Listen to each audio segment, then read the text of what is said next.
Bremen pictures வழங்கும் மணலரசு தயாரிப்பில் சாம் CS இசையில் சூர்யா சேதுபதி நடிக்கும் ஃபீனிக்ஸ் ஜூலை 4 முதல் உங்கள் அபிமான திரையரங்குகளில். நேற்று இன்டர்வியூல கூட என்கிட்ட ஒருத்தர் கேட்டார், நீங்க வெப் சீரிஸ் பண்றது சேஃபான ஜோன் நினைச்சு எல்லாரும் வெப் சீரிஸ் பண்றீங்களா அப்படின்னு சொல்லிட்டு. படம்னா நீங்க தியேட்டருக்கு போகணும், ஆடியன்ஸை ஃபேஸ் பண்ணணும், கலெக்ஷன் என்ன, மக்கள் வந்து அதை செலிப்ரேட் பண்றாங்களா, அது ஹிட் ஆர் ஃபிளாப், அந்த மாதிரி ரிஸ்க் வந்து உங்களுக்கு வெப் சீரிஸ்ல இல்லையே, எல்லாரும் வீட்டில் ஸ்ட்ரீம் ஆகிடும் பார்த்துருவாங்க அப்படின்னு. இல்லைங்க, தியேட்டர்லையாவது ரிசல்ட் தெரிஞ்சிடும், கலெக்ஷன் என்ன அன்னைக்கு ஈவினிங்கே ரிசல்ட் தெரிஞ்சிடும். வெப் சீரிஸ் ரிசல்ட் தெரியறதுக்கு ஒரு 3 மாதம் ஆகும்னு நினைக்கிறேன். அது ஸ்ட்ரீமிங் ஆகி எவ்வளோ பேர் பார்க்குறாங்க, அதுலேயும் நிறைய ரிஸ்க் ஃபேக்டர் இருக்கு. ஃபர்ஸ்ட் அந்த 20 மினிட்ஸ் ஒரு கணக்கு இருக்கு, ஸ்கிப் பண்ணாமல் நீங்கள் பார்க்கணும். அப்படி இல்லைன்னா அதுவுமே வந்து இன்னைக்கு டிஆர்பி ரேட்டிங் அது ஒரு பெரிய டாஸ்க். ஸோ அந்த 45 மினிட்ஸ் யாரெல்லாம் வந்து எவ்ரி எபிசோட் முடிஞ்ச உடனே நெக்ஸ்ட் நீங்க பார்க்கணுங்கிற அந்த டெம்டேஷனை அந்த ஹோல்ட் பண்ணணும். It's very toughest job. ஏன்னா படம்னா ஒரு கதை, அதுக்கு ஒரு இன்டர்வல் பிளாக், அதுக்கு ஒரு ப்ரீ கிளைமேக்ஸ், ஒரு கிளைமேக்ஸ். பட் இது எவ்ரி எபிசோட் வந்து ஒரு ஓப்பனிங் இருக்கணும், அதுக்கப்புறம் ஒரு இன்ட்ரெஸ்டிங் பார்ட் ஆஃப் ஒரு கிளைமேக்ஸ் மாதிரி முடிச்சு திரும்ப அந்த கிளைமேக்ஸ்க்கு அடுத்து என்னன்னு திரும்ப அங்கே ஒரு ஓப்பனிங் கொடுக்கணும். இட்ஸ் வெரி டஃபஸ்ட் ஜாப் ஆக்சுவலா. படம் பண்றதை விட 10 மடங்கு வேலை வெப் சீரிஸ்ல இருக்கு. ரேவதி மேம் வந்து இந்த வெப் சீரிஸோட முடிச்சுட்டு நான் ஒழுங்கா ஹிந்திக்கு போறேன் அப்படின்ட்டாங்க.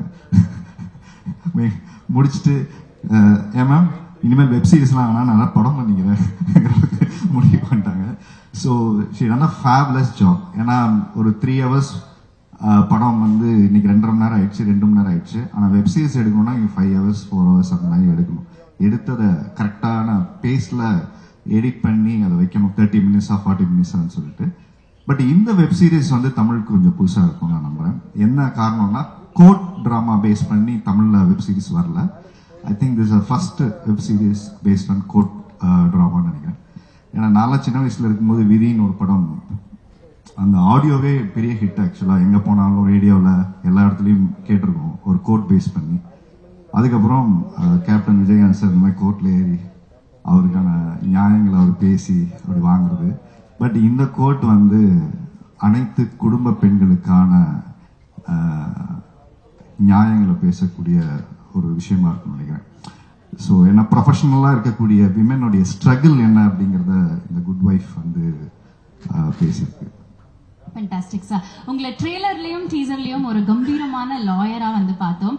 ஏதாவது ரியல் லைஃப் லாயர்ட்டேந்து இருக்கிற கேரக்டரிஸ்டிக்கோ இல்ல இன்ஸ்பிரேஷனோ எடுத்து இந்த கேரக்டர் பிளே பண்றதுக்கு ஹெல்ப் ஆச்சா? நான் வந்து இந்த லாயர் கேரக்டருக்காக ஒரு 20 years ட்ரெயின் பண்ணியிருக்கேன்.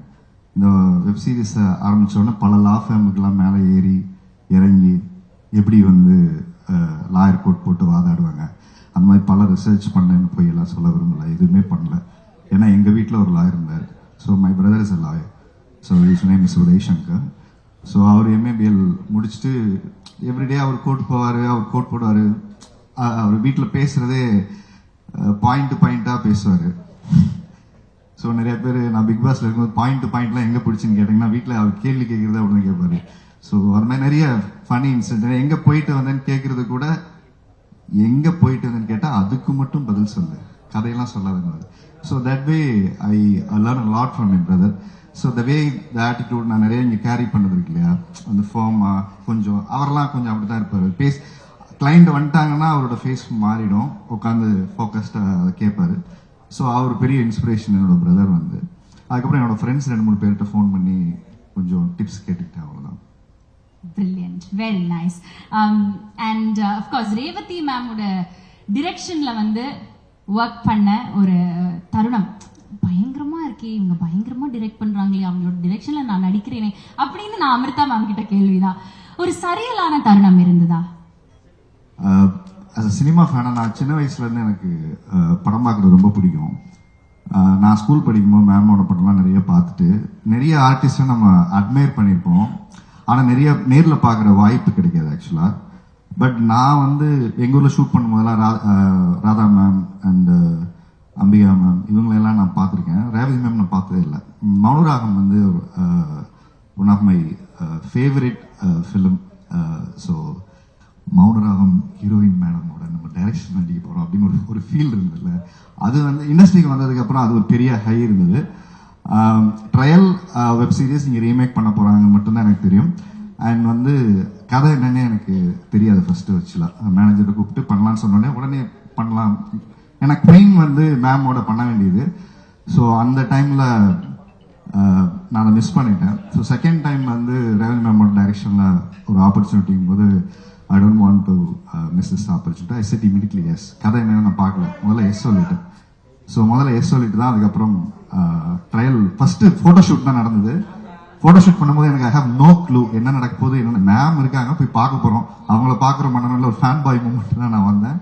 ஸோ ஒரு 5 minutes வந்து கேரமில் வந்தாங்க, என்கிட்ட உட்காந்து பேசினாங்க, காஸ்டியூம்ஸு ஹேர் ஸ்டைல்லாம் பார்த்தாங்க. அப்புறம் நான் ரெடியாகி வந்துருங்க அங்கே பேசலாம் அப்படின்னு சொன்னாங்க. கதையெல்லாம் உங்களுக்கு தெரியுமான்னு கேட்டாங்க. நான் ஒன்றுமே சொல்ல, தலையாடி எஸ்ன்னு சொல்ல நோன்னு சொல்ல, மேம் மட்டும் அட்மையர் பண்ணிகிட்டே இருந்தேன். அவங்க பேசுகிற அந்த 5 minutes லிசன் பண்ணிட்டு நேராக செட்டுக்குள்ளே போயிட்டோம். ஹேர் ஸ்டைல் பார்த்தாங்க, இதெல்லாம் நல்லா இல்லை, பிரியாவோட இதுக்கு இது செட் ஆகாது, இந்த மாதிரி ஹேர் ஸ்டைல் இப்போ வச்சிருக்கமே வச்சுருந்தேன், இதெல்லாம் கொஞ்சம் சைடெல்லாம் சீவி ரெடி பண்ணிட்டு ஒரு வாங்க அப்படின்னு சொன்னாங்க. ஷர்ட்லாம் கொஞ்சம் சேஞ்ச் பண்ணிட்டு அந்த ஃபர்ஸ்ட் லுக்கு வந்து மேம் தான் செட் பண்ணாங்க. ஸோ தட் வே அதுக்கப்புறம் தான் நான் போய் ட்ரையல் பார்த்துட்டு என்ன ரோல் அப்படிங்கிறதெல்லாம் அதுக்கப்புறமா தெரிஞ்சு script படிச்சுப்பாங்க. Fantastic. Ipo, one last question before we let you off. Your definition, actor, husband Ari's definition of a good wife, என்னவா இருக்கும்? குட் வைஃப் ரொம்ப பொலிட்டிக்கலான வீடு. நான் எல்லா இன்டர்வியூலும் அதான் சொல்லிக்கிட்டே இருக்கேன். யாரெல்லாம் கல்யாணம் ஆகிட்டு அவங்க ஒய்ஃப் உங்களை விட்டு போகலையோ அவங்க எல்லாம் குட் ஒய்ஃப். அதனால நம்மெல்லாம் குட் ஹஸ்பண்ட் கிடையாது. அதை நம்ம ரொம்ப நியாயமாக ஒத்துக்கணும். ஏன்னா ஒவ்வொரு ஒய்ஃபோட டாலரன்ஸ் லெவல் ஒன்று இருக்கு இல்லையா.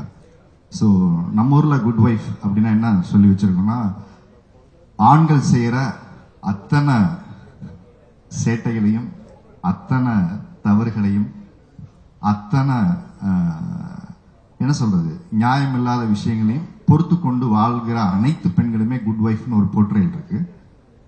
That is not right. So அதை குவஸ்டின் பண்றது தான் இந்த குட் ஒய்ஃபோட டைட்டில்.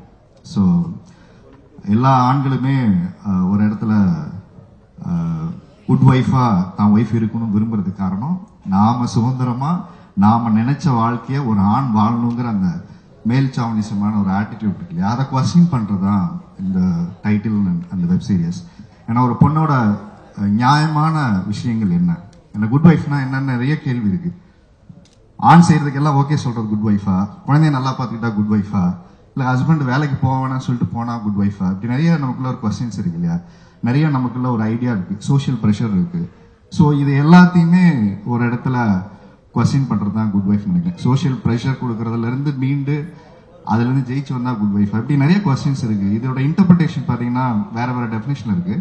பட் இங்க ரொம்ப காலமா நம்ம சமூகத்தை ஏமாத்தி வச்சிருக்கிறது வந்து குட் ஒய்ஃப் அப்படின்னா பெண்கள் வந்து ஆண்கள் செய்யற அனைத்து விஷயங்களுக்கு ஓகே சொல்றவங்க தான் குட் ஒய்ஃப் அப்படின்னு ஒரு இன்டர்பிரேஷன் இருக்கு. பிரேவ்மேன் பிக்சர்ஸ் வழங்கும் மணலரசு தயாரிப்பில் சாம் சிஎஸ் இசையில் சூர்யா சேதுபதி நடிக்கும் ஃபீனிக்ஸ் ஜூலை 4 முதல் உங்கள் அபிமான திரையரங்குகளில். செய்திகளை உடனுக்குடனும் துல்லியமாகவும் தெரிந்து கொள்ள சப்ஸ்கிரைப் பண்ணுங்க.